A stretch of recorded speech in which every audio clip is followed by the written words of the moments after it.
Warahmatullahi wabarakatuh. Alhamdulillahirrabbilalamin. Semoga Ananda dalam keadaan sehat walafiat. Dipersiapkan dirinya, kita hari ini akan mempelajari mengenai evaluasi prestasi belajar. Mari diawali dengan berdoa bersama-sama. Berdoa dipersilahkan.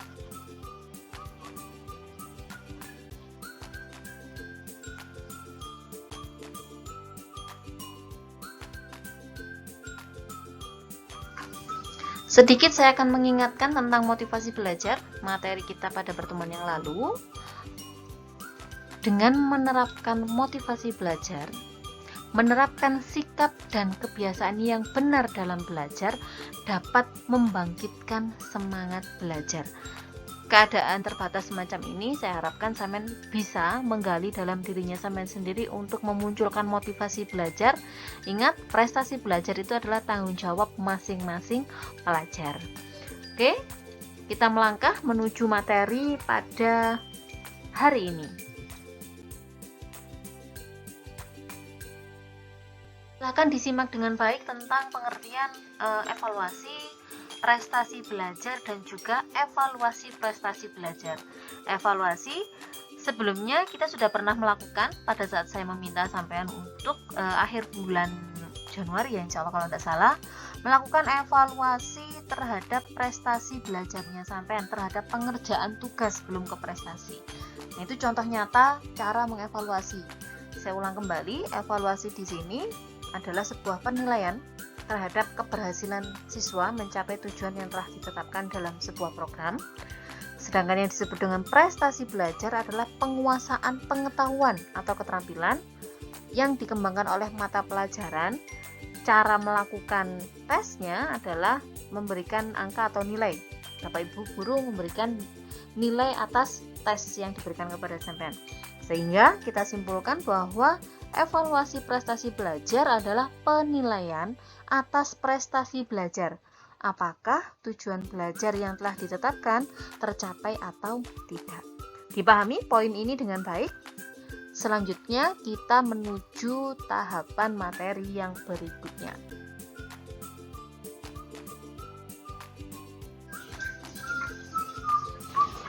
Ini juga merupakan pengulangan. Jadi tujuan evaluasi prestasi belajar itu ada dua. Secara umum adalah mengumpulkan data untuk membuktikan taraf kemajuannya sampean. Yang kedua, untuk memberikan penilaian. Dan yang ketiga, menilai apakah metode belajar yang diberikan sudah sesuai. Tujuan yang kedua adalah secara khusus, satu, memberikan stimulus kegiatan kepada siswa. Sampean biar memiliki kegiatan edukatif. Yang kedua, untuk mendapatkan informasi mengenai kemajuan atau justru kegagalan belajar. Yang tujuannya nanti untuk memperbaiki mutu pelajaran. Dan berikutnya adalah memberikan bimbingan sesuai dengan kebutuhan. Nah, khusus untuk sampai nanti akan ada sesi khusus karena memang untuk kelas ini akan diberikan bimbingan sesuai dengan bakat dan kebutuhannya sampean. Yang terakhir tentunya untuk memberikan laporan perkembangan pembelajaran sampean kepada orang tua.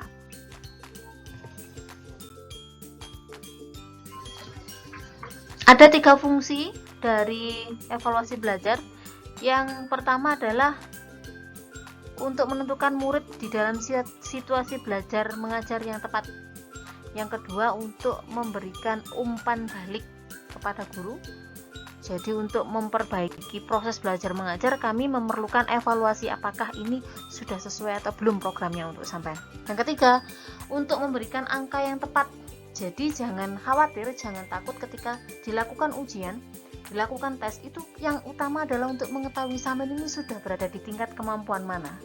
Yang kedua, kalau memang belum mampu mencapai, akan ada tahapan-tahapan untuk membantu sampean. Oleh karena itu, kenapa setiap ada ujian, setiap ada penilaian, ada tes, harus dikerjakan dengan jujur. Karena yang dinilai adalah pekerjaannya sampean, bukan pekerjaan temannya sampean, atau pekerjaan hasil mencontek temannya sampean. Ini yang penting. Maka dari itu, setelah melakukan evaluasi, langkah berikutnya adalah memperbaiki. Modal dasar untuk memperbaiki kesalahan atau ketidaksempurnaan adalah mengetahui letak kesalahan itu sendiri. Jika nilai tes hitungannya kurang memuaskan di bawah KKM, artinya masalahnya ada di sana. Kita bisa memperbaiki dari sana. Kalau nilainya kurang bagus di nilai sosial, pengetahuan sosial, kita berangkat dari sana untuk memperbaiki.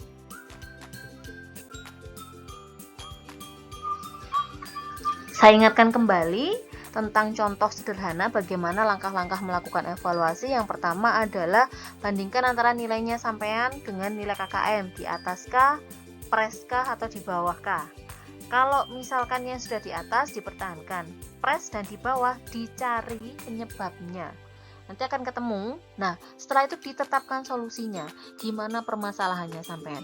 Sekali lagi jangan takut untuk melakukan atau dilakukan evaluasi.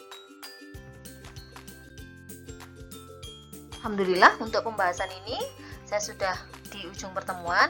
Seperti biasa, jangan lupa untuk dirangkum. Tugasnya selain merangkum adalah tuliskan kembali definisi evaluasi prestasi belajar dan juga definisi dari evaluasi prestasi belajar. Pastikan sudah melakukan presensi maksimal 1 jam setelah saya membuka pembelajaran. Untuk tugas dikumpulkan di GCR, untuk rangkuman ditulis di bukunya masing-masing. Tugas di GCR saya beri kelonggaran sampai dengan hari Minggu maksimal jam 4 sore. Pertemuan mendatang kita akan membahas mengenai kiat sukses menghadapi ujian sekolah. Terima kasih untuk hari ini. Saya akhiri. Wassalamualaikum warahmatullahi wabarakatuh.